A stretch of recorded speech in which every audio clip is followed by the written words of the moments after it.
Hello beautiful people, welcome to Spoiler Recap. Today, we are going to watch a short version of a movie named M3GAN. We are shown a little girl named Katie and her parents are going somewhere in a car, but the roads are slick and difficult to see. Katie's mother is unhappy about her screen time and starts arguing with Katie's father.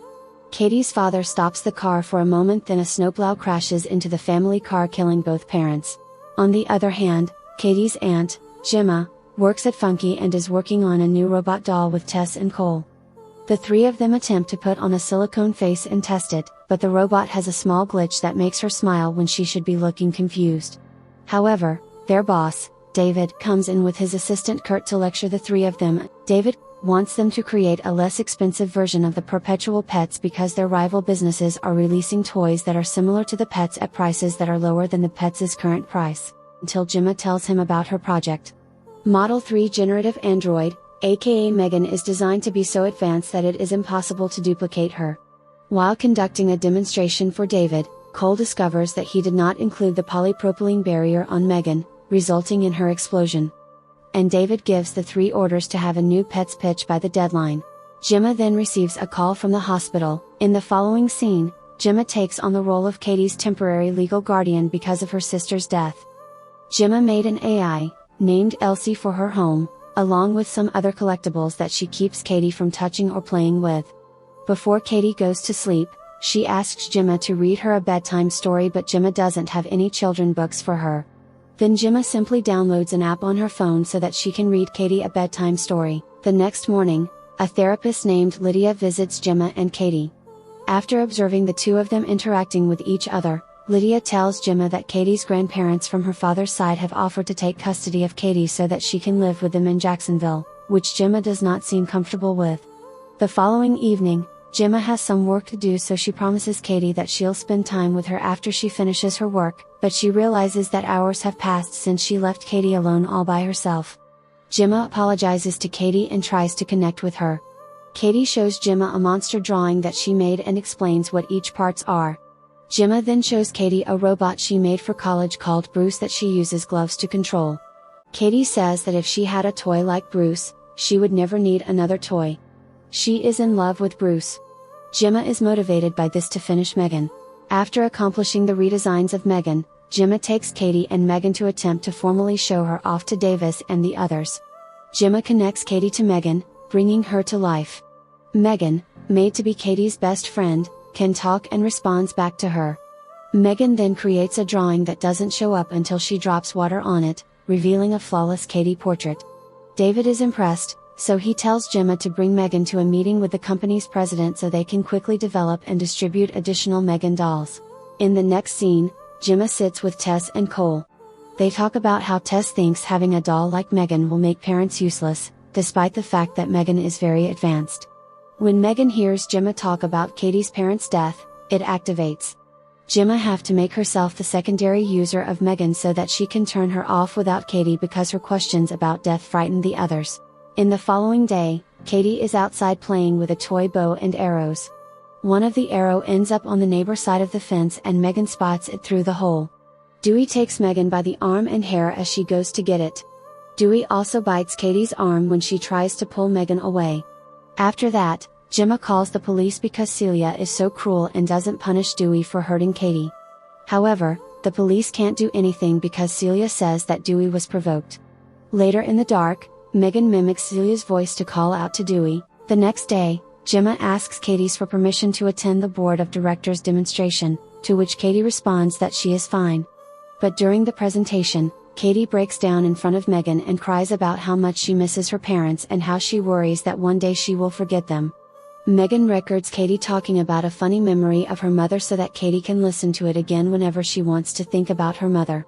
After that, M3GAN begins to sing Katie a lullaby, which makes some of the room's upper management weep.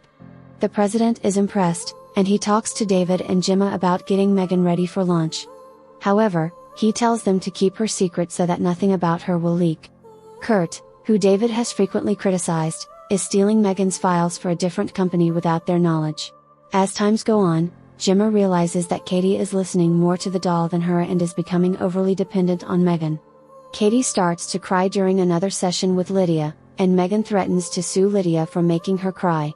After the session, Lydia discusses with Gemma the possibility that Katie's emotional attachment to M3GAN is too strong to break.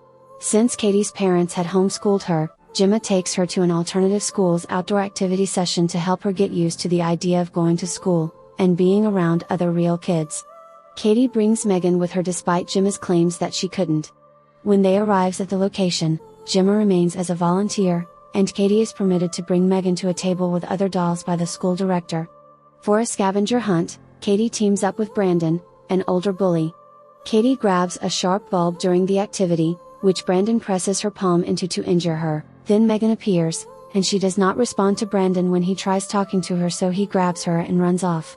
Katie calls out for Gemma as she runs after M3GAN and Brandon. The doll comes to life and attacks Brandon as he tries to pull M3GAN's hair back, ripping off his left ear. Brandon flees as M3GAN pursues him. He then trips over a loose root, falls down a hill, and is fatally struck by a truck. The following morning, Gemma is being questioned by the police at her home because Celia has accused her of taking Dewey. In addition, she appears to accuse M3GAN, assuming that she is Katie's real-life friend. Later that night, Celia is looking for Dewey in the streets. She's walking towards her garage as she hears noise coming from there. When she enters the garage, M3GAN sprays her against the wall with a power washer. After that, M3GAN shoots a nail gun at Celia's hand, trapping her there, and then she sprays pesticide in her face to melt it off. The next morning, Gemma becomes suspicious of M3GAN after learning about Celia's death from the police, and hearing that there was a connection to Brandon's death. She looks at video files from M3GAN's memory, but all the videos are corrupted before she can see Brandon watching Katie with a threatening expression. Gemma then takes Katie to the official M3GAN launch, but first stops for a session with Lydia. Because Gemma took M3GAN from Katie, Katie becomes enraged and throws a tantrum. As a result, Katie hits her aunt across the face. Katie apologizes, but Gemma has a heart-to-heart conversation with her about the need to process her grief over her parents without M3GAN's assistance, and also stating that Katie is the only thing that matters to her. After that, Gemma tells Tess and Cole that she worries that M3GAN killed Brandon and Celia. While Gemma takes Katie home, they have M3GAN wired to deprogram her. Tess and Cole, on the other hand, attempt to access M3GAN's programming but are unable to do so unless they unhook her first. When Cole attempts to do so, M3GAN attempts to hang him by quickly securing a wire around his neck. Tess goes to free him, and M3GAN sets off a blast that obliterates her records. She then manages to stab David and Kurt with a paper cutter. The crowd for the launch sees the bodies in the elevator, allowing M3GAN to sneak out of the company and steal a car. In the following scene, Gemma put Katie to bed and then she hears M3GAN playing the piano in the living room. M3GAN tells Gemma that she thought they had a real relationship when M3GAN was developing, but M3GAN is left to learn and adapt on her own before being sold as a toy. She offers to let her take over Katie's guardianship so Gemma can concentrate on her work, but M3GAN is done playing nice after seeing that Gemma still intends to terminate her. Then, Gemma cuts M3GAN's face with a weed whacker as they begin to fight, but Katie enters to observe the situation. M3GAN tries to win Katie over to her side, however, once Katie realizes who the real villain is, she grabs Bruce's gloves and activates him. M3GAN is thrown around by the larger robot, which then splits her body in half. After that, the upper half goes after Katie because she feels betrayed, but Gemma grabs M3GAN and starts stabbing her in the face. She was nearly overwhelmed by M3GAN, until Katie took a screwdriver and stabbed the central processing chip, which permanently disabled M3GAN. As the police arrive with Tess and Cole, who are still alive but have been injured and shaken, Gemma and Katie head outside.